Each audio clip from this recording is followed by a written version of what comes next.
நிறுவம் 10ஆம் அதிகாரம் 5-6 வசனம் சொல்லுகிறது, அப்படி இருந்தும் அவர்களில் அதிகமான பேர்களிடத்தில் தேவன் பிரியமாய் இருந்ததில்லை, ஆதலால் வனாந்திரத்திலே அவர்கள் அழிக்கப்பட்டார்கள்.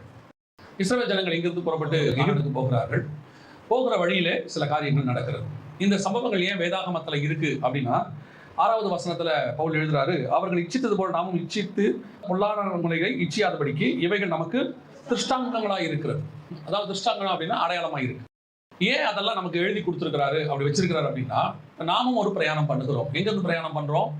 பூமியிலிருந்து பரலோகத்திற்கு நேராக பிரயாணம் பண்ணுகிறோம். அப்படி பிரயாணம் பண்ணும் பொழுது அந்த பிரயாணத்திலே நிறைய தடைகள் வரும், நிறைய காரியங்கள் வரும். அதையெல்லாம் தாண்டித்தான் நாம் எங்கே போக வேண்டியிருக்கிறது? பரம கானானுக்குள் பிரவேசிக்க வேண்டியிருக்கிறது.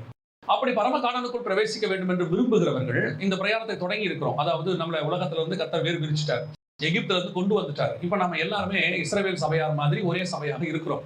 இப்ப நம்ம ஒரு ஆவிக்குரிய பிரயாணம் பண்ணி கொண்டு இருக்கிறோம். அப்படி பண்ணி கொண்டிருந்த போது பண்ணிக்கொண்டு இருக்கிறோம். அப்படி இருக்கும் பொழுது அந்த 5வது வசனம் சொல்லுது, அநேகமான பேர்களிடத்தில் தேவன் பிரியமா இருந்ததில்லை. அவர் தான் விடுதலையாக்கினாரு, அவர் தான் கொண்டு வந்தாரு. இன்னும் சொல்ல போனா 10 வாதைகள் நடத்தி விடுதலையாக்கி இருக்கிறாரு, சிங்கடலை பிளந்து இருக்கிறாரு. அப்படி இருக்கும் பொழுது ஏன் கர்த்தர் அநேகரிடத்தில் பிரியமாய் இருக்கவில்லை? நாம கொஞ்சம் அதை யோசிக்கணும். தேவன் நம்மை நேசிச்சுதான் எல்லாமே செஞ்சிருக்கிறார், எல்லாருமே அப்படிதான் செஞ்சிருக்கிறார். ஆனால் இயேசு கிறிஸ்து தன்னை ஃபாலோ பண்ண, தன்னை பின்பற்றி வந்ததான எல்லாரையும் அழைக்கிறார். அதுல ஒரு 12 பேரை செலக்ட் பண்றாரு. ராம் முழுவதும் ஜெபம் பண்ணி செலக்ட் பண்றாரு. ஆனா அதே செலக்ட் பண்ணப்பட்ட 12 பேரில் ஒருத்தனை பார்த்து சொல்றாரு, இவன் பிறவாதிருந்தால் நலமாய் இருக்குமே. அவர் தான் நேசிச்சு கூப்பிட்டு இருக்கிறாரு. பல நேரங்களிலே அப்படிதான் இருக்கு. மனுஷனை தேவன் உண்டாக்கினாராம். உண்டாக்கி விட்டு ஆதியாகமத்தின் புஸ்தகத்தில் ஆண்டவர் சொல்றாரு, மனுஷனை உண்டாக்கினது அவருக்கு மனஸ்தாபமாய் இருந்தது. சவுலை அவர் தான் ராஜாவாக அபிஷேகம் பண்ணினாராம். அபிஷேகம் பண்ணிவிட்டு இப்போது சொல்லுகிறார், சவுலை அவர் அபிஷேகம் ராஜாவாக்கினதுக்கு அவர் மனஸ்தாபப்பட்டார். அப்படி ஒவ்வொரு காரியத்தை நீங்க பாத்தீங்கன்னா கர்த்தர் நேசிச்சு தான் செய்யறாரு, ஒவ்வொன்றையும் பண்றாரு. ஆனால் ஒரு காலகட்டத்தில் நாம் நடந்து கொள்ளுகிற விதம் அவரை மனஸ்தாபப்படுத்துகிறது, வருத்தப்படுத்துகிறது. இப்போ அதே மாதிரிதான் உங்களையும் என்னையும் கர்த்தர் வேறு பிரிச்சிருக்கிறார். இந்த கனமான ஒரு அழைப்பு இது. எந்த அழைப்பு? உலகத்திலிருந்து கர்த்தர் நம்மளை வேறு பிரிச்சிருக்கிறார். அப்போஸ்தலர் 2:40 சொல்லுது, மாறுபாடான சந்ததியை விட்டு விலகி நம்மளை கர்த்தர் கொண்டு வந்திருக்கிறார். உலகத்திலிருந்து நம்மளை ரட்சித்திருக்கிறார். அப்படி நம்ம ரட்சித்து கொண்டு வந்து ஒரு பிரயாணத்துக்குள்ளே நாம் பிரயாணப்பட்டு கொண்டிருக்கிறோம். நம்ம எல்லாமே பரம கானான் நோக்கி போய் கொண்டிருக்கிறோம். ஆனா வழியில சில காரியங்களை இஸ்ரவேல் ஜனங்கள் செய்தது தேவனுக்கு மனமடிவாக்கிருச்சு. அவர் சொல்றாரு, நான் அவர்கள் பேர்ல எப்படி இருக்கவில்லை? பிரியமா இருக்கிறேன், எனக்கு பிரியம் போயிருச்சுங்கிறார். ஒரு இடத்துல மோசையை பார்த்து சொல்றாரு, இந்த ஜனங்களோடு நான் வரமாட்டேங்கிறார், நீ இவங்களை கூட்டிட்டு போ, நான் வரல அப்படிங்கிறார். அதே காரியம் தான் இப்போ இருக்கு. ஏன்னா பவுல் சொல்றாரு, இவைகள் எல்லாம் எதுக்கு கொடுக்கப்பட்டிருக்கிறது? திருஷ்டாங்கமாய் கொடுக்கப்பட்டிருக்கிறது. எல்லா பழைய காரியங்கள் எல்லாமே புதுசுக்கு ஒரு அடையாளம். இது மட்டும் திருஷ்டாங்கம் கிடையாது, ஒவ்வொரு காரியமும் அடையாளமா தான் இருக்கு. புதிய ஏற்பாடா இருக்கட்டும், பழைய ஏற்பாடா இருக்கட்டும், அவைகள் ரெண்டுமே ஒரு அடையாளமாக கொடுக்கப்பட்டிருக்கு. கலாத்தியர்ல சொல்றாரு.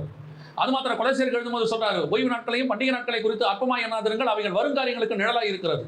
சோ பைபிள் இருக்கிற ஒவ்வொரு விஷயமும் நம்ம இப்ப செய்ய போற, செஞ்சு கொண்டிருக்கிற காரியங்களுக்கு அடையாளமாக இருக்கிறது. அப்படி இருக்கும் பொழுது ஏன் இதை தந்தார்னா, இதை நீங்க பார்க்கும்போது அவர்கள் செய்த தப்பை நாம் செய்யக்கூடாது. அவங்க எப்படி பிரயாணத்துல போனவங்க அழிக்கப்பட்டாங்களோ அந்த மாதிரி நம்ம அழிக்கப்படக்கூடாது. அவர்கள் பிரயாணம் பாதியில முடிஞ்சிருச்சு, நம்ம பிரயாணம் பாதியில முடியக்கூடாது. அவர்கள் பரம கானானுக்குள் பிரவேசிக்கவில்லை, நாம் பிரவேசிக்க வேண்டும். கர்த்தர் ஒவ்வொரு காரியத்தையும் கொடுத்திருக்கு, அதுதான் முகாந்திரம். அப்ப இன்னைக்கு இந்த இஸ்ரவேல் ஜனங்கள் பிரயாணப்பட்டதுல கர்த்தர் ஏன் பிரியமா இல்லாமல் போனார்? அவங்க பிரியமா இல்லாம போறதுக்கு அவங்க கிட்ட இருந்த சுபாவங்கள் என்ன அப்படிங்கறத தான் பார்க்க போறோம். ஒரு 4-5 சுபாவங்கள் அவங்க கிட்ட காணப்படுது. அதுதான் கர்த்தர் அவங்க மேல பிரியமா இல்லாம போனதுக்கு காரணம். ஆரம்பத்துல அவரே தான் 400 வருஷம் கழிச்சு மோசேயை ரெடி பண்ணி அனுப்புறார். வரமாட்டேன்னு சொன்ன மோசேயை அனுப்பி விடுறார். போப்பா, நான் இஸ்ரவேல் ஜனங்கள் எகிப்தியர் ஆளோட்டிகள் நிமித்தப்படுகிற பாடுகளை நான் கேட்டேன், அவர்களை பார்வோன் கைக்கு விடுதலையாக்கவும் பாலும் தேன் ஓடுகிற தேசத்தில் கொண்டு போய் சேர்க்கவும் நான் இறங்கினேன்னு சொல்றாரு. அப்படி இறங்கின தேவன் தான் ஒரு இடத்துல சொல்றாரு, நான் பிரியமா இருக்கவில்லை.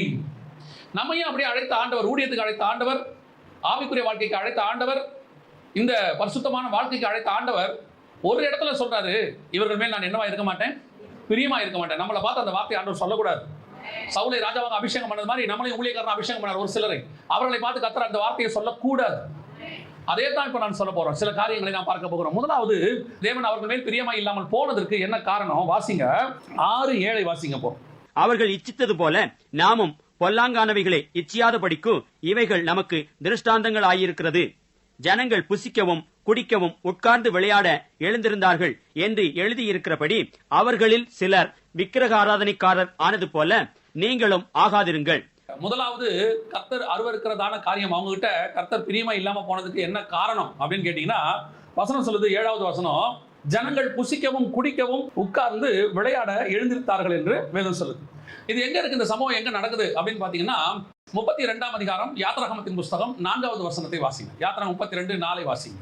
அவர்கள் கையிலிருந்து அவன் அந்த பொன்னை வாங்கி சிற்ப கருவியினால் கருப்பிடித்து ஒரு கன்றுக்குட்டியை வார்ப்பித்தான்.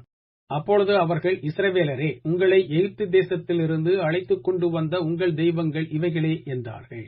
ஆரோன் அதை பார்த்து அதற்கு முன்பாக ஒரு பலிபீடத்தை கட்டி, நாளைக்கு கர்த்தருக்கு பண்டிகை என்று கூறினான். மறுநாள் அவர்கள் அதிகாலையில் எழுந்து சர்வாங்க தகன பலிகளை இட்டு சமாதான பலிகளை செலுத்தினார்கள். பின்பு ஜனங்கள் புசிக்கவும் குடிக்கவும் உட்கார்ந்து விளையாட எழுந்தார்கள். இப்ப அவங்க புறப்பட்டு வந்துட்டாங்க. வந்துட்ட பிறகு நடக்கிறதான மிக முக்கியமான ஒரு சம்பவம், பாளையத்துக்குள்ளே, அதாவது அவருடையதான அந்த சேனைக்குள்ளே வசனம் சொல்லுது, ஒரு பக்கம் மோசே மலைக்கு மேல தேவனோடு கூட பேசி கொண்டிருக்கிறார், ஒரு பக்கம் யோசுவா மலைக்கு கீழே தேவ மனுஷனுக்காக மேல போன மோசேக்காக காத்துக்கிட்டு இருக்கிறார். ஆனால் ஜனங்கள் என்ன செய்து கொண்டிருக்கிறார்கள்? புசிக்கவும் குடிக்கவும் அவங்க உட்கார்ந்து விளையாட எழுந்திருத்தார்கள். இன்னைக்கு இப்படிப்பட்ட சம்பவங்கள் எங்க நடக்க கூடாது என்று பவுல் சொல்லுகிறார். அப்படிதான் 1 கொரிந்தியர் 10 என்ன சொல்றார்? அவரு 7வது வசனத்துல அவர் சொல்லும் பொழுது, விக்கிரகாரன் ஆனது போல நீங்களும் ஆகாதிருங்கள். இன்னைக்கு அதான் நடந்தது. நாங்க விக்கிரகம் வழிபடலையேப்பா, நாங்க ஒன்னும் அவங்க செஞ்ச மாதிரி கண்ணுக்குட்டி செய்யலையே அப்படின்னு நீங்க சொன்னீங்கன்னா, அவங்க கண்ணுக்குட்டி செய்யல, கண்ணுக்குட்டிக்கு பதிலாக நீங்க வேற செஞ்சு வச்சிருக்கீங்க. அவர்கள் கண்ணுக்குட்டி செஞ்சாங்க, நாம அதே கண்ணுக்குட்டியை செய்யல. அவங்க அன்னைக்கு கண்ணுக்குட்டியை செஞ்சு புசித்து குடிச்சு விளையாடுறது மாதிரி இன்னைக்கு நாம கர்த்தருக்கு பிரியமில்லாத எத்தனையோ பண்டிகைகள், எத்தனையோ அருவருப்புகள், எத்தனையோ விதமான கொண்டாட்டங்கள், எத்தனையோ விதமான களியாட்டுகள், அத்தனையும் எங்க இருக்குது? சபைக்குள்ள இருக்குது. சபை புசிப்புக்கும் குடிப்புக்குமான இடம் இல்லை. பரலோக ராஜ்யம் புசிப்பும் குடிப்பும் அல்ல. அப்ப சபையில சாப்பிடக்கூடாதா? கூட்டம் முடிஞ்ச பிறகு ஐயோ பசியா இருப்பார்களே என்று சொல்லி இயேசு சாப்பாடு போட்டார். அந்த சாப்பாட்டுக்கும் இஸ்ரவேல் ஜனங்கள் கண்ணுக்குட்டியோட உட்கார்ந்து சாப்பிடுறதுக்கும் வித்தியாசம் இருக்குது. இயேசு போட்ட சாப்பாடு பசியா இருப்பார்கள் என்று போட்ட சாப்பாடு. அதுதான் இப்ப சபையில பல இடங்கள்ல கூட்டம் முடிஞ்ச பிறகு போடுறாங்க. ஒரு ஃபாஸ்டிங் பிரேயர் முடிஞ்ச உடனே, ஜனங்களுக்கு வந்து கூட்டங்கள் முடிஞ்ச உடனே ஒரு அன்பின் விருந்தன் அப்படின்னு போடுறாங்க. அது வேறு. ஆனால் சபை எதுக்கு கூடி வருது? புசிக்கவும் குடிக்கவுமே கூடி வருது. ஆண்டவர் சொல்றாரு, சபை புசிப்பும் குடிப்புக்குமான இடம் கிடையாது. இங்க வரும்போது வேற எதுக்கும் வரக்கூடாது.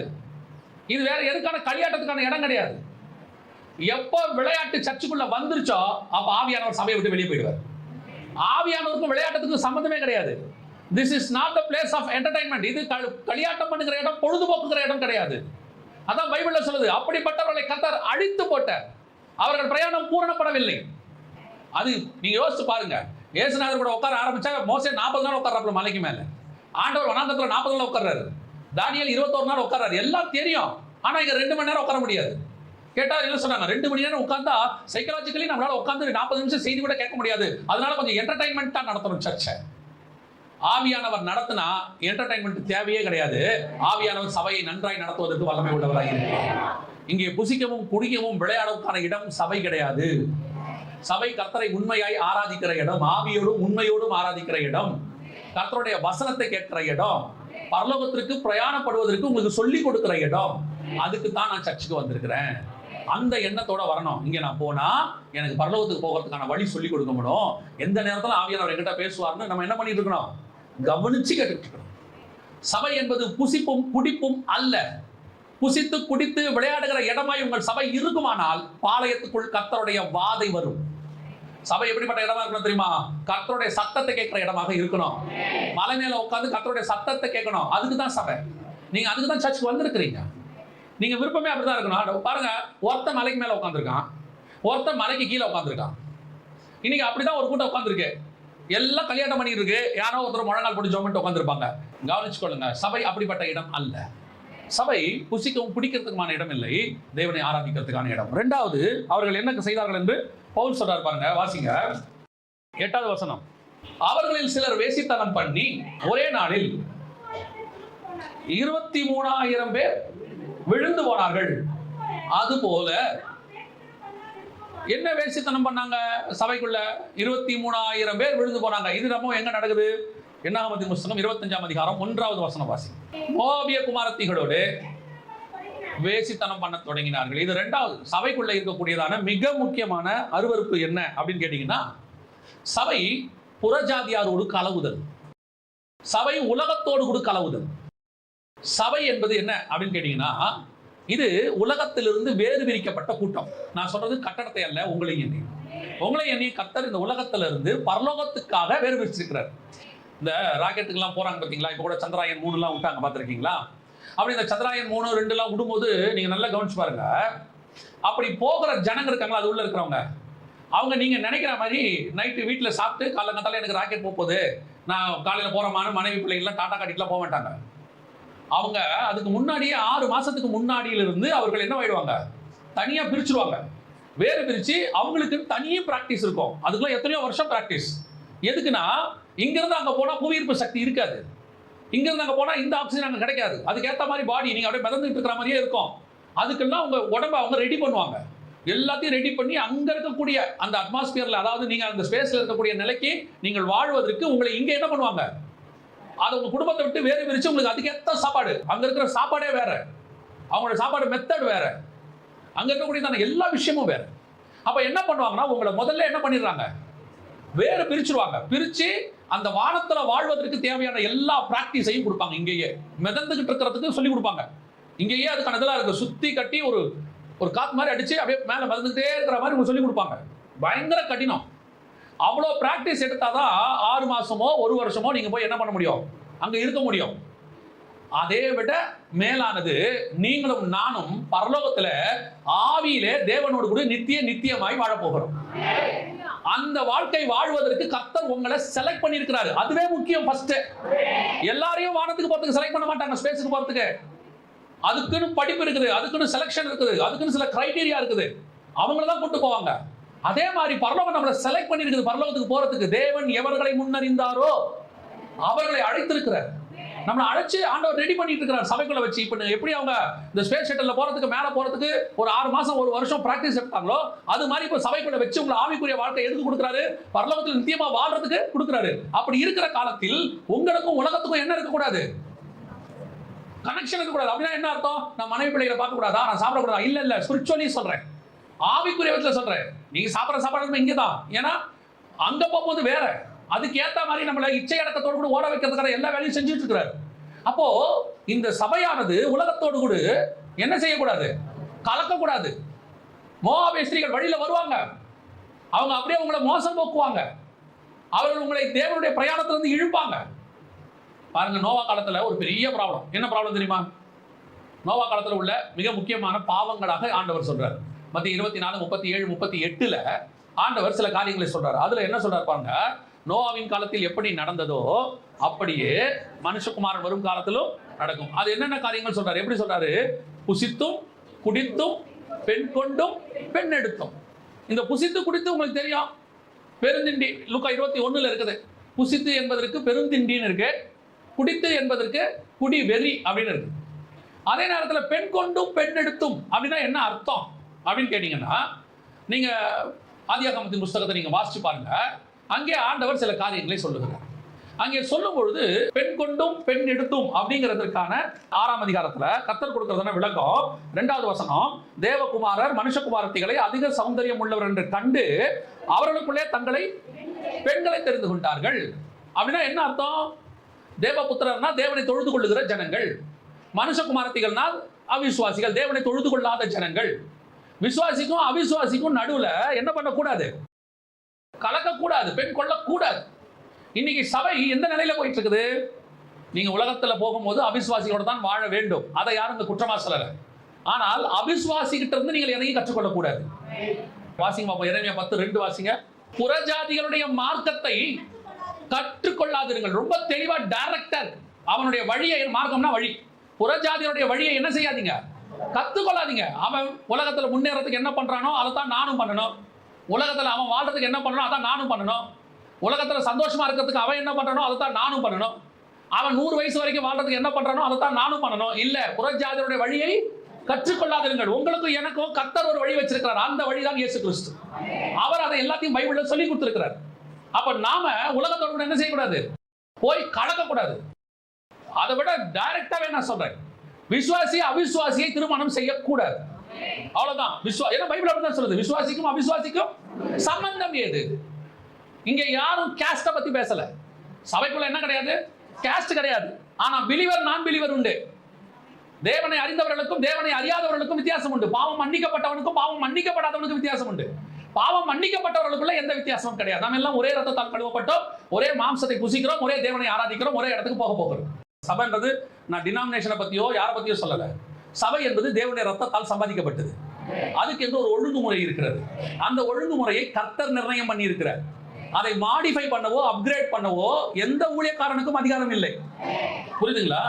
இங்க வந்துட்டு அவர் சொல்றாரு விசுவாசிக்கும் அவிசுவாசிக்கும் சம்பந்தம் எது? அவர் தெளிவா சொல்லிட்டாரு, நீ போய் சேர்க்கிற தேசத்தில் இருக்கிற கானானியர்களோடு கூட உடன்படிக்கை பண்ணாதிருப்பாயாக, நீ போய் சேர்க்கிற தேசத்தில் இருக்கிற ஸ்திரீகளோடு கூட விவாகம் பண்ணாதிருப்பாயாக, அவர்கள் உங்களை சோரம் போக்குவார்கள் சொல்றாரு. நல்லா தெரிஞ்சுக்கொள்ளுங்க, சபைக்குள்ள அதற்கான இடம் கிடையாது, யாருக்கும் கிடையாது. உங்களுக்கு குழந்தைய நீங்க பிறந்ததுல இருந்து, உங்களுக்கு பால்டின்னு வாங்குற காலத்துல இருந்து, சட்டை வாங்குற காலத்துல இருந்து உங்களுக்கு பார்த்து பார்த்து செய்த உங்கள் பெற்றோருக்கு நன்றாய் தெரியும் உங்களை யாருக்கு திருமணம் பண்ணி வைக்கணும் என்று. அதை விட நல்லா தேவனுக்கு தெரியும். நீ பிறக்கும் போதே கர்த்தர் எல்லாத்தையும் ரெடி பண்ணி வச்சுட்டாரு. உடனே நீங்க என்னமோ தேவனை விட அதிகமா செலக்ட் பண்ற மாதிரி, உங்க அப்பா அம்மா விட செலக்ட் பண்ற மாதிரி, எனக்கு தெரியாதா நான் படிச்சிருக்கிறேன். நீ படிச்சதுக்கும் செலக்ஷனுக்கு என்ன சம்பந்தம் இருக்கு? நல்லா தெரிஞ்சுக்கொள்ளுங்க, ஏற்ற நேரத்தில் கர்த்தர் அதினதின் காரியங்களை நேர்த்தியாய் செய்வார். பொல்லாதவராகிய நீங்கள் உங்கள் பிள்ளைகளுக்கு நல்ல ஈவுகளை கட்டளையிடும் போது பரலோகத்தில் இருக்கிற பிதா செய்வது அதிக நிச்சயம் அல்ல, கண்டிப்பா செய்வார். சபைக்குள்ள கொண்டாடாதீங்க, எந்த ஒரு காரியத்தையும் கொண்டு வந்துடாதீங்க. சபையில ரட்சிக்கப்படாதவர்கள் ரட்சிக்கப்பட்டவர்களோடு கூட கலப்பதற்கு எந்த விதமான சம்பந்தமும் இல்லை, கிடையாது. நல்லா தெரிஞ்சுக்கொள்ளுங்க, நமக்கு மீன் பிடிக்க தெரியுதோ இல்லையோ அழைப்பு பெற்ற பேதுரு தான் வேணும். மீன் பிடிக்க தெரியுதுன்றதுனால பேதுருவை தவிர நல்ல ஆளா ஒன்று கூப்பிடுங்க, அந்த நைட்டு ஃபுல்லா போட்டாரு, அவருக்கு மீன் பிடிக்க தெரியல, அதை விட நல்ல மீன் பிடிக்கிற இன்னொரு மீன்கார கூப்பிட்டுக்கலாமா? வேணாம். அழைப்பு யாருக்கு இருக்குதோ அவன் தான். அபிஷேகம் தான் இங்கே முக்கியம். சபைக்குள்ள அவிசுவாசிக்கும் விசுவாசிக்கும் என்ன கிடையாது, சம்பந்தம் கிடையாது. கர்த்தர் என்ன எப்படி கொண்டாரம் தெரியுமா? அதுல பாம்பை விட்டு விட்டாரு, வாதம் வந்து போச்சு. இன்னைக்கு ஏன் உங்க குடும்பத்துல நிறைய கஷ்டம்? நிறைய பேருக்கு அது தெரிய மாட்டேங்குது. குடும்பத்துல ஏன் கஷ்டம்? சோதிக்கப்படுகிற எவனும் தேவனால் சோதிக்கப்படுகிறேன் என்று சொல்லாதிருப்பானாக. எங்கேயோ எதையோ ஒரு மிஸ்டேக் நடந்திருக்கு, அந்த மிஸ்டேக்கை பிசாசு யூஸ் பண்ணி உங்களை சோதிக்கிறான். தேவன் சோதிக்கிறவர் அல்ல. புதிய ஏற்பாட்டில் நல்ல மனசுல வச்சுக்கொள்ளுங்க, நம்ம கிட்ட ஏதாவது இருக்குதுன்னா அதை வச்சுக்கிட்டு தான் பிசாசு நம்மளை சோதிக்கிறான். நீங்க அதுக்கு இடம் கொடுக்காதீங்க. நல்லா கவனிச்சுக்கொள்ளுங்க, சபைக்கும் உலகத்துக்கும் என்ன கிடையாது, சம்பந்தம் கிடையாது. ஒன்ஸ் கர்த்தர் நமக்கு கொடுக்கறத பெஸ்டா தான் கொடுப்பாரு. ஆனா காத்திருந்து நீங்க வாங்கணும். ஆண்டவர் பண்ணி வச்சா 18, 20, 22, 30 எப்ப வேணாலும் தி பெஸ்டா பண்ணி வைப்பாரு. நீங்களா போய் மோவாபிய ஸ்திரீகளோடு சேராதிருங்கள். அப்படிப்பட்டவர்கள் வழியிலேயே என்ன ஆயிட்டாங்க? தேவன் சொல்றாரு, அவர்கள் மேல் நான் என்னவா இருப்பதில்லை, பிரியமா இருப்பதில்லை. அடுத்து வாசிங்க, மூணாவது அவர்கள் செய்ததான காரியம் என்ன? 1 கொரிந்தியர் 10ஆம் அதிகாரம் 9வது வசனம் வாசிங்க. அவர்களில் சிலர் கிறிஸ்துவை பரீட்சை பார்த்து, மூணாவது பரீட்சை பாராதிருப்போமா? கிறிஸ்துவை என்ன பண்ணக்கூடாதான், சோதிச்சு பார்க்க கூடாதான். இந்த சம்பவம் எங்க நடந்துச்சு? சோதிச்சு பார்த்த சம்பவம் வாசிங்க. என்னாகமத்தின் புஸ்தகம் 21ஆம் அதிகாரம் 4 முதல் 9 வசனங்கள்ல இந்த சம்பவம் கொடுக்கப்பட்டிருக்கிறது. அவர்கள் ஏதோம் தேசத்தை சுற்றி போகும்படி ஒரு மலையை விட்டு சிவந்த சமுத்திரத்தின் வழியாக பிரயாணம் பண்ணினார்கள். வழி நிமித்தம் ஜனங்கள் மனமடிவடைந்தார்கள். இதே மாதிரி இன்னொரு சம்பவமும் இருக்கு. என்னாகமத்தின் புஸ்தகம் 14ஆம் அதிகாரத்துல 22, 23லயும் இதே மாதிரி ஒரு விஷயம் அங்கே இருக்கிறது. வாசிங்க. என் மகிமையையும் நான் எகிப்திலும் வனாந்திரத்திலும் செய்த என் அடையாளங்களையும் கண்டிருந்தும் என் சத்தத்துக்கு செவி கொடாமல் இதனோட 10 முறை என்னை பரீட்சை பார்த்த மனிதரில் ஒருவரும். தேவனை பரீட்சித்து பார்க்கிறது. தேவன் அவர்களை 40 வருஷம் மன்னாவை கொடுத்து நடத்திக்கிட்டு வர்றாரு. நடத்திட்டு வரும்போது அவர்கள் செய்த தப்பின் நிமித்தம் கானானுக்கு அவங்கள போக சொன்னாரு. இவங்க வேவுக்காரர் அனுப்புனாங்க. அவங்க வந்து சொன்ன துர்ச்செய்தினால போக மாட்டேன்னு சொன்னாங்க. அப்புறம் கர்த்தர் 40 வருஷம் சுத்தி போங்கன்னாரு. உடனே 40 வருஷம்லாம் சுத்த முடியாது, வேணா நாங்க இப்பயே போறோம் அப்படின்னு சொல்லி திருப்பி போனாங்க. அடி வாங்கினாங்க. கர்த்தர் அவங்கள திருப்பி சொன்னாரு, சரி நான் தான் சொன்னேனே கேட்டீங்களா, இப்ப நான் சொல்ற வழியா போங்கன்னு ஏதோ மலை வழியா போக சொல்லிட்டேன். அப்படி போகும்போது 40 வருஷம் சுத்துறாங்க. இந்த வழி அவங்களுக்கு எப்படி இருக்குது? மனமடிவா இருக்குது. இப்ப கர்த்தருக்கு விரோதமாக ஊழியக்காரனுக்கு விரோதமாக என்ன செய்யறாங்க? அவங்க முறுமுறுத்தார்கள். இதான் பரீட்சித்து பார்த்தார்கள் வசனம் சொல்லுங்க. இன்னைக்கு கர்த்தர் நமக்கு சில காரியங்களை செய்கிறார். ஆனால் செய்கிற அந்த காரியம் நமக்கு புரியாததுனால நாம கர்த்தருக்கு விரோதமா முறுமுறுக்கிறோம். உதாரணமா இப்ப பாருங்க, இப்ப ஏன் ஜனங்களை 40 வருஷம் கர்த்தர் சுத்தி போக சொன்னாரு? அதுக்கு ஒரு காரணம் இருக்கு. என்ன காரணம்னா, இவங்க எந்த ஜனங்களை பார்த்து பயப்படுறாங்க? கானானுக்குள்ள அங்க வந்து ராட்சதர் இருக்கிறாங்க, பலவான்கள் இருக்கிறாங்க, அவங்க கிட்ட போனா அவங்கள எங்களை கொன்னுடுவாங்க அப்படின்னு சொல்லி பயப்படுறாங்க. உடனே கர்த்தர் சொல்றாரு, சரி 40 வருஷம் சுத்தி வாங்க. இவங்க 40 வருஷம் சுத்தி வரும்போது பாத்தீங்கன்னா அங்க யாரும் இல்ல. இவங்க எந்த ஜனங்களை பார்த்து பயந்தாங்களோ அந்த ஜனங்க அங்க இல்ல. கர்த்தர் என்ன பண்றாரு? அந்த 40 வருஷத்துக்குள்ள அவங்களை அந்த தேசத்துல இருந்து அனுப்பி விடுறாரு, அவங்க இல்லாம பண்ணிடுறாரு. அப்ப கர்த்தர் சுத்தி போக பண்ணது நல்லதா கெட்டதா? ஆனா இந்த விஷயம் யாருக்கு தெரியாது? ஜனங்களுக்கு தெரியாது. கர்த்தர் சொல்ல வேண்டிய அவசியம், ஏன்னா அவர் சர்வ வல்லமை உள்ள தேவன். எல்லாத்தையும் நம்ம கிட்ட சொல்லிட்டு தான் எக்ஸ்பிளைன் பண்ணி தான். இந்த எக்ஸ்பிளைன் பண்ணி செய்யணும்ன்றது யார் தெரியுமா? நமக்கு கீழே இருக்கிறவங்க நம்ம கிட்ட வந்து அப்படி சொல்லுவாங்க, ஐயா இந்த மாதிரி கொஞ்சம் செய்யுங்க, ஏன்பா செய்யணும், ஐயா இப்படி செஞ்சா அப்படி செஞ்சா. இப்போ சில கான்ட்ராக்டர் இன்ஜினியர்ஸ்லாம் இருக்காங்க, திடீர்னு வந்து ஐயா இந்த மாதிரி ஒரு 10 லட்ச ரூபா எக்ஸ்ட்ரா ஆகும், ஐயா இந்த 10 லட்சத்தை இப்படி பண்ணா தான் இப்படி பண்ணி பண்றதுக்கு ஒரு 4 லட்சம் எக்ஸ்ட்ரா ஆகுது, 2 லட்சம் எக்ஸ்ட்ரா ஆகுது அப்படின்னு சொன்ன உடனே நம்ம புரிஞ்சுக்கிறோம். அவங்க நமக்கு கீழே இருக்கிறவங்க நம்மளுக்கு என்ன பண்ணுவாங்க? எக்ஸ்பிளைன் பண்ணுவாங்க. நமக்கு மேல இருக்கிறவங்க எக்ஸ்பிளைன் பண்ணுவாங்க. அதிகாரி என்ன செய்வாரு? நான் சொல்றபடி செய்யுங்க. இப்போ நமக்கு சர்வ வல்லமை உள்ள தேவன் ஒண்ணு தெரியணும், நமக்கு மேல இருக்கிற தேவன் நமக்கு தகப்பன், அவர் அப்பாவா இருக்கிறார். அவர் கரத்தில் தீமை என்பது கிடையவே கிடையாது. அப்படி இருக்கும்போது அவர் என்ன சுத்தி போக பண்றாருன்னா அதுல ஏதாவது ஒரு நன்மை கண்டிப்பாக இருக்கும். தேவன் எனக்கு செய்தவைகளில் தீமையானதுன்னு ஒண்ணு கிடையவே கிடையாது. ஒருவேளை நான் அப்படி நினைத்துக் கொண்டிருக்கலாம், ஆனால் தேவனிடத்திலிருந்து தீமை வரவே வராது. ஏன்னா தேவன் தீமை அறியாத ஒரு தேவன். அவர் தீமையை பார்க்க மாட்டாத சுத்த கண்ணன். அதை விட முக்கியம், தேவன் கிட்ட தீமை என்பது கிடையவே கிடையாது. அதனாலதான் அவர் தேவன். பிசாசு கிட்ட நன்மை என்பது கிடையவே கிடையாது. அதனாலதான் அவன் பிசாசு. நாம நன்மையும் தீமையும் ரெண்டும் கலந்தவங்க. வெறும் நன்மை செஞ்சுட்டே போயிட்டோம்னா கர்த்தர்கிட்ட போயிடுவோம், தேவசாயலாய் மாறிடுவோம். தீமை செஞ்சுக்கிட்டே போனோம்னா பிசாசு மாதிரி மாறிடுவோம். இதுதான் 3 வித்தியாசம். தீமையே இல்லாதவர் தேவன், நன்மையே இல்லாதது பிசாசு. இந்த ரெண்டும் மிக்ஸ் ஆனது நம்ம. அவ்வளவுதான் வித்தியாசம்.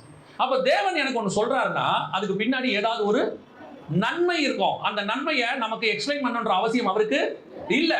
நீ நடப்பது 5 வருஷமோ 40 வருஷமோ 2 வருஷமோ 20 வருஷமோ உன்னை நடத்துகிறவர் கர்த்தர். அந்த வழி உங்களுக்கு தான் மனமடிவு, கர்த்தருக்கு தெரியும். இந்த வழிதான் என் பிள்ளைக்கு நல்ல வழி. ஏன்னா எனக்கு நீ இருக்கிற இடத்தை விட நீ போகிற இடம் எனக்கு ரொம்ப முக்கியம். அந்த இடத்துக்கு நீ போய் சேரணும். ஒவ்வொருத்தரையும் கர்த்தர் அப்படிதான் பிளேஸ் பண்ணி வச்சிருக்கிறார்.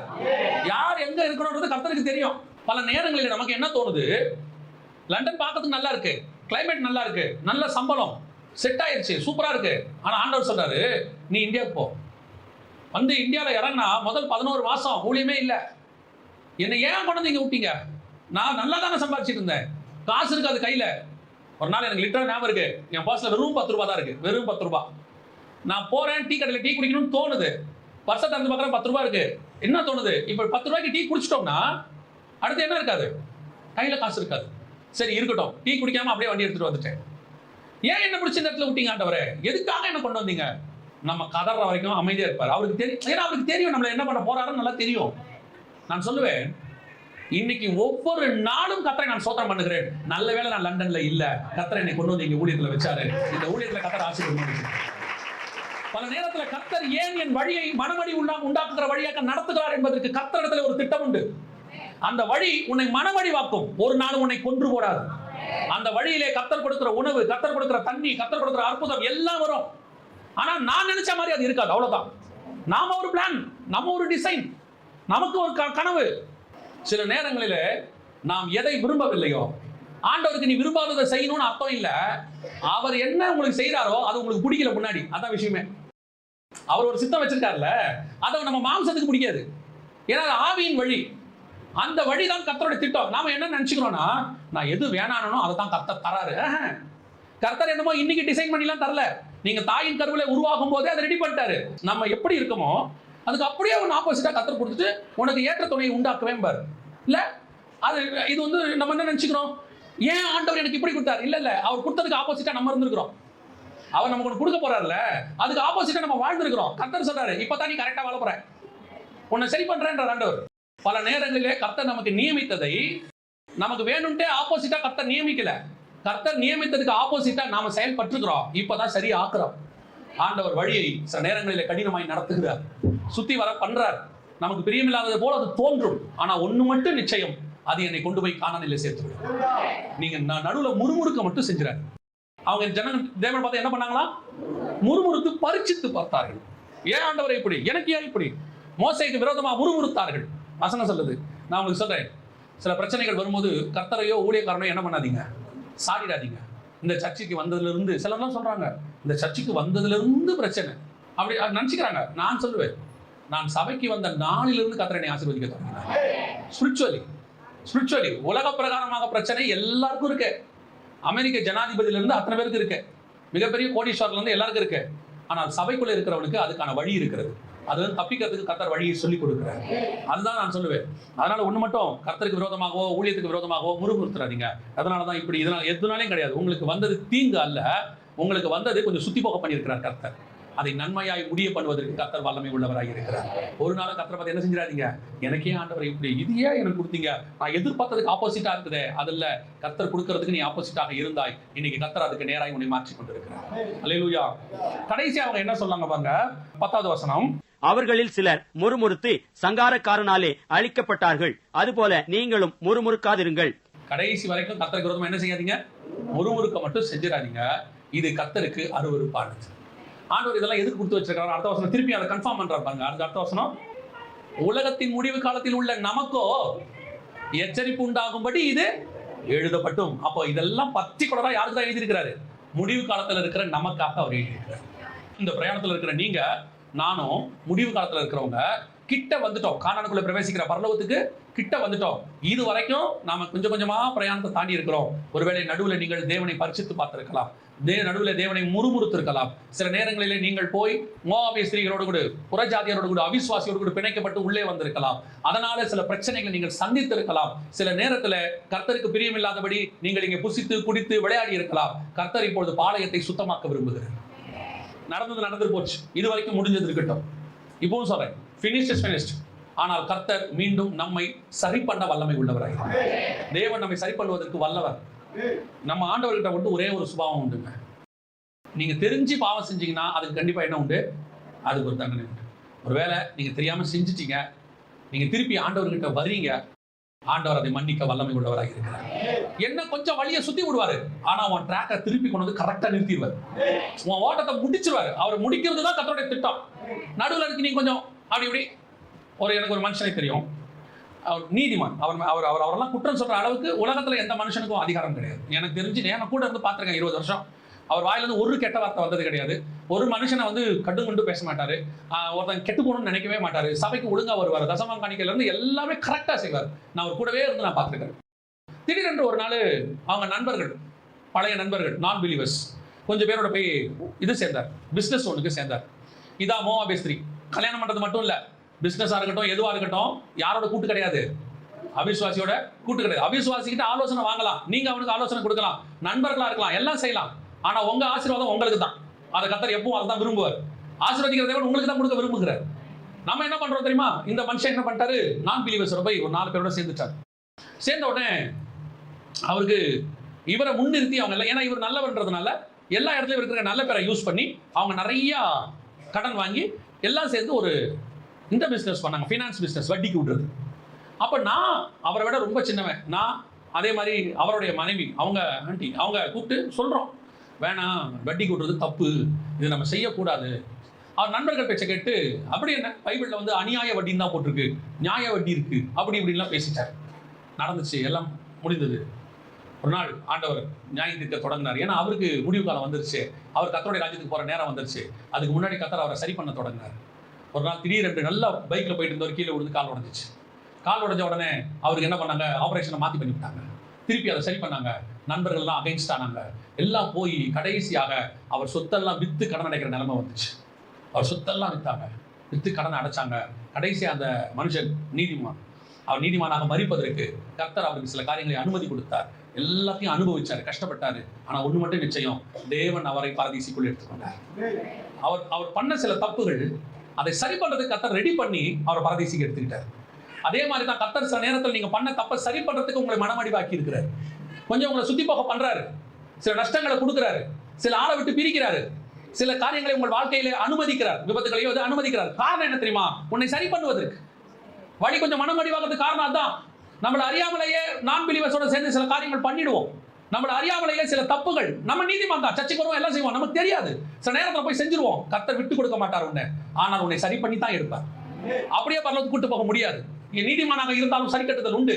உன்னை கொஞ்சம் வழி நெடுக அப்படி சுத்தி போக பண்ணுவார். கொஞ்சம் உபத்திரம் உண்டு. நீ யாரையாவது மனமடிவா பேசியிருப்ப, அதை திருப்பி கர்த்தர் உன் காதால ஒண்ணு கேட்க வைப்பாரு. ஏன் என்ன இவங்கெல்லாம் பேசுறாங்க, நான் நல்லதானே செய்யறேன். நீ பேசின காலம் ஒண்ணு இருக்கு, யாரையோ மனசு கஷ்டப்படுத்தின காலம் ஒண்ணு இருக்கு. அது உன் தாயா இருக்கும், உன் சகோதரனா இருக்கும், யார் வேணா இருக்கும். அன்னைக்கு நீங்க பேசும்போது அது உங்களுக்கு தப்பா தெரிஞ்சிருக்காது. அதை சரி கட்டுறதுக்கு உங்க காதல உங்களை கேட்க வைப்பார் கர்த்தர். ஏன் எனக்கு இப்படிலாம் நடக்குது? நான் நல்ல சர்ச்சில் உள்ள ஒரு மனுஷனை தானே கல்யாணம் பண்ணி கூட்டு வந்தேன், விசுவாசியோட தானே இருக்கிறேன், ஏன் விசுவாசி வீட்டுல இவ்வளவு பிரச்சனை? நீங்க முன்னாடி இருந்தது உங்களுக்கு சரி பண்ணும்ல. நீங்க எத்தனை பேரை திட்டி இருக்கீங்க? எவ்வளவு பேர் கடுஞ்சொற்கள் பேசி இருப்பீங்க? வெளியாட்கள் பேச மாட்டான், சில ஆட்கள் வெளியே பேச மாட்டான், வீட்டுக்குள்ளே அடிப்பான், வீட்டுக்குள்ளே திட்டுவான். இதெல்லாம் கர்த்தர் சரி பண்ணுவார். ஏன்னா நீங்களும் பரலோகத்துக்கு வரணும். இந்த சரி பண்ற வேலையை கர்த்தர் செய்யறாருன்னா ஒரே ஒரு சந்தோஷம், கர்த்தர் நம்மளை பரலோகத்துக்கு கூட்டு போக விரும்புறாருன்னு அர்த்தம். கர்த்தர் விட்டுட்டாருன்னா தான் கஷ்டம். பாவம் செய்யும் போது நீ கேட்ட கெட்டு போன்னு விட்டுட்டாருன்னு வச்சுக்கோங்க, பரலோகம் என்னை விட்டுருச்சுன்னு அர்த்தம். அதுக்கு பதிலாக என்னை சரி பண்றாருன்னு வச்சுக்கோங்க, கொஞ்சம் என்னை சுத்தி போக பண்றாரு, கொஞ்சம் என்னை கஷ்டப்படுத்துறாருன்னா கர்த்தருடைய திட்டத்துக்குள் இன்னும் நான் இருக்கிறேன், என் பிரயாணம் முடிவடையவில்லை, என்னை கர்த்தர் இன்னும் நடத்துகிறார் என்பது ஒரு பெரிய ஆசீர்வாதம். அல்லேலூயா. நாம் ஜெபிக்க போகிறோம் தேவ சமூகத்தில். எழுந்திரிக்கலாமா? நாம் எல்லோரும் அப்படியே திருஷ்டாங்கமாய் வைக்கப்பட்டிருக்கிறது. புசித்து குடித்து விளையாடுவதற்கான நேரம் இது இல்லை, இது கிடையாது. இது காணல் நோக்கி ஓடுற நேரம். உங்களுக்கும் எனக்கும் இளைப்பாறுதல் இனி வருகிறதா இருக்கிறது. இங்கே இளைப்பாறுதல் இல்லை.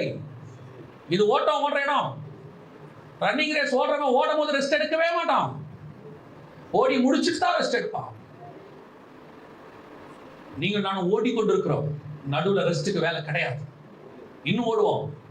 இங்கே களியாட்டம், புசிப்பு, குடிப்பு எதுவுமே கிடையாது. ஜஸ்ட் நம்ம ஓட போறோம், அவ்வளவுதான். அங்க போய் டெய்லி தேவ சமூகத்தில் சந்தோஷமா தான் இருக்க போறோம். இரவும் பகலும் அவரை ஆராதிக்க போகிறோம். அங்க நித்தியமாய் அவரை ஆராதிக்க போகிறோம். இரண்டாவது, இங்கே உலகத்தோடு கலப்பதற்கு நமக்கு எந்த விதமான அனுமதியும் கிடையாது. இது தனித்திருக்கிற கூட்டம்.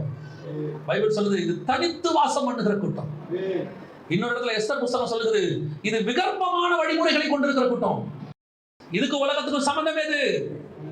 இருளுக்கும் ஒளிக்கும் சம்பந்தம் ஏது? அவிசுவாசிக்கும் விசுவாசிக்கும் சம்பந்தம் ஏது? நாம் போராடி கொண்டிருக்கிற போராட்டத்துல, ஓடிக்கொண்டிருக்கிற ஓட்டத்துல நமக்கு சபை வேற, உலகம் வேற. இங்க எகிப்திய பெண்களுக்கோ, மோவாபிய ஸ்திரீகளுக்கோ, கானானிய ஸ்திரீகளுக்கோ, அமோனிய ஸ்திரீகளுக்கோ இங்க இடமில்லை. இது வேற கூட்டம். தேவபுத்திரர் மனுஷகுமாரத்திகளோடு கலக்கக்கூடாது. எவ்வளவு சௌந்தரியமா இருந்தாலும் கலக்கக்கூடாது. உலகம் பார்க்கறதுக்கு சௌந்தரியம் மாதிரி தெரியும், அது பார்வைக்கு இன்பமா தெரியும், வெளியே பார்க்கும்போது அது இன்பமா தெரியும், அது பேசுறது புத்தியை தெரிவிக்கிற மாதிரி இருக்கும். உனக்காக உயிரையே கொடுப்பேன்பா, இல்ல அவன் கொடுக்க மாட்டான். உனக்காக உயிரை கொடுத்தவர் ஒருவர் இருக்கிறார், அவர் மட்டும்தான் உனக்காக ஜீவனை கொடுத்தவர். ரொம்ப கேர்ஃபுல்லா இருந்து கொள்ளுங்க. கர்த்தர் உங்களை நடத்துகிற பாதை கொஞ்சம் கடினமாக இருக்கும், அதுக்கு கூட நம்ம தான் காரணம், கர்த்தர் கிடையாது. கர்த்தர் நமக்கு நீதியை சரி கட்டும் போது சில காரியங்களை அனுமதிக்கிறார். அது பார்க்கறதுக்கு கொஞ்சம் கஷ்டமா இருக்கும், கொஞ்சம் கடினமா தோன்றும். ஆனா ஒண்ணு தெரியுமா, அந்த பாதையிலே மரணம் இல்லை, அந்த பாதை ஜீவனுக்கான பாதை. அந்த பாதையிலே உனக்கு மன்னா உண்டு, அந்த பாதையிலே உனக்கு கண்மலை தண்ணி உண்டு, அந்த பாதையிலே மேக ஸ்தம்பம் அக்கினி ஸ்தம்பம் உண்டு, அந்த பாதையிலே உனக்கு முன்பாக கடந்து போகிறவர் ஒருவர் இருக்கிறார், அந்த பாதையிலே உன்னை முன்னும் பின்னுமாய் பாதுகாக்கிறவர் ஒருவர் இருக்கிறார், அந்த பாதையிலே உன் ஆசாரிப்பு கூடாரம், உன் உடன்படிக்கை பெட்டி உன் கூடவே வந்து கொண்டிருக்கும். நீ போகிற இடங்களெல்லாம் உன் தேவனாகிய கர்த்தர் உன்னோடு கூடவே வருகிறார். அவர் உன்னை விட்டு விலகுவதும் இல்லை, உன்னை கைவிடுவதும் இல்லை. அந்த தேவன் உன் கூடவே இருக்கிறார். வழி மனமடிவா இருக்குதுன்னு சொல்றீங்களே, அந்த வழியில நீங்க மட்டும் இல்ல, தேவனும் போய் கொண்டு இருக்கிறார். யோசேப்பு மட்டும் சிறைச்சாலையில் இல்ல, தேவனும் சிறைச்சாலையில் இருக்கிறார். தானியேல் மட்டும் சிங்கக்கவியில் இல்ல, தூதனும் சிங்கக்கவியில கூட உட்கார்ந்து இருக்கிறார்.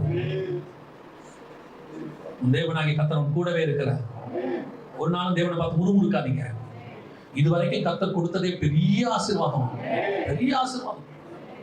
எத்தனையோ பேருக்கு கிடைக்காத சாக்கியத்தை கர்த்தர் நமக்கு தந்திருக்கிறாரு. தேவனை அறிகிற அறிவு தந்திருக்கிறாரு, நல்ல குடும்பத்தை தந்திருக்கிறாரு. குடும்பம்னா சின்ன சின்ன பிரச்சனைகள் வரும், ஆனா எத்தனையோ குடும்பங்கள் பிரிஞ்சு போச்சு. எத்தனையோ பேர் சொல்ல முடியாத பாவத்துல கொடுமையில இருக்காங்க, ஆனா கர்த்தர் உன்னை ஆசீர்வதிச்சு வச்சிருக்கிறாரு. 3 வேளை ஆகாரம் கிடைக்காம எத்தனையோ பேர் ரோட்ல போய் வேலை செஞ்சுட்டு இருக்காங்க, ஆனா கர்த்தர் உன்னை வீட்டுல உட்கார வச்சு 3 வேளை ஆகாரம் கொடுத்துட்டு இருக்கிறாரு. எவ்வளவு பெரிய ஆசீர்வாதம். கர்த்தரை நோக்கி முறுமுறுக்காதீங்க. இதுவரைக்கும் கொடுத்ததுக்கு ஸ்தோத்திரம் மட்டும் பண்ணிக்கிட்டே இருங்க. இனி வரப்போகிறது நலமாக இருக்கும், இனி வருகிறது நலமாகவே இருக்கும். ஒப்பு கொடுப்போமா தேவ சமூகத்துல? நான் இந்த பிரயாணத்தை ஓடி முடிக்கணும் ஆண்டவரே. வழியில நான் மனமடிவு ஆயிடக்கூடாது, உங்களுக்கு பிரியம் இல்லாம நடந்துடக்கூடாது, வழியில அழிந்தவர்கள் போல நானும் அழிஞ்சிடக்கூடாது, நான் முடிவு பரியந்தம் ஓடி முடிக்கணும் ஆண்டவரே. அப்படி ஒரு ஜெப விண்ணப்பத்தோடு நாம் ஜெபிக்க போகிறோம். அப்படி ஜெபிக்க விரும்புகிறவங்க கரங்களை தேவனுக்கு நேராக உயர்த்தி நாம் சொல்லுவோம், ஆண்டவரே நீ வரும்போது நாங்கள் அந்த ஓட்டத்தை ஓடி முடிக்கிறவர்களாய் காணப்படணும்ப்பா. முடிவு காலத்தில் இருக்கிற எங்களுக்கு அது திஷ்டாங்கமாய் வைக்கப்பட்டிருக்கிறது. முடிவு காலத்தில் இருக்கிற எங்களுக்கு அது திஷ்டாங்கமாய் இருக்கிறது ஆண்டவரே, திஷ்டாங்கமாய் இருக்கிறது. சர்வ வல்லமை உள்ள எங்கள் தகப்பனே, நாங்கள் ஓடுகிற இந்த ஓட்டத்துல விதவிதமான சோதனைகளை நாங்கள் எதிர்கொண்டாலும் எதிலும் நாங்கள் விழுந்து போகாதபடி முடிவு பரியந்த ஓடி முடிக்க எங்களுக்கு கிருபை பாராட்டும். வந்திருக்கிற ஒவ்வொருத்தரையும் ஆசீர்வதிங்க. அத்தனை பேரும் இந்த ஓட்டத்தை ஓடி முடிக்க கிருபை பாராட்டும், வழி நடத்தும். நீர் மாத்திரம் மகிமைப்படுங்க. எங்கள் ஆண்டவர் இயேசுவின் நாமத்தில் பிதாவே.